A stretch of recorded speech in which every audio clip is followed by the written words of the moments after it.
দুনিয়াতে কিছু মানুষকে প্রেরণ করানো হয়তো উদাহরণস্বরূপ যে তাকে দেখে যাতে মানুষগুলো শুধরায় শিক্ষা নেয়।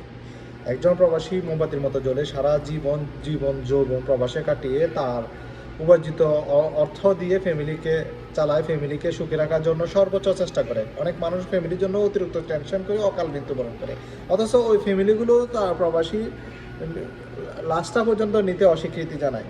এবার বুঝেন আপনি কার জন্য কষ্ট করতেছেন। যেখানে আপনার ফ্যামিলি আপনাকে পছন্দ করে না, সেখানে সারা পৃথিবীর মানুষ আপনাকে কেন কেন পছন্দ করবে? সেজন্য ছোট্ট এই হায়াতের মধ্যে, ছোট্ট এই জিন্দিগির মধ্যে নিজেকে কোনোভাবেই কষ্ট দেওয়া যাবে না। অতিরিক্ত কোনো কষ্ট দেওয়ার প্রয়োজনই আসে না। কার জন্য দিবেন আপনি? যতটুকু কষ্ট সহ্য করা যায় ঠিক অতটুকু, এর বাইরে এত বেশি কষ্ট করা যাবে না যে অকালে মৃত্যুবরণ করতে হবে তাদের টেনশন নিয়ে। আপনি যাদেরকে নিয়ে ভাবেন তারা আপনাকে চুলো মনে করে না।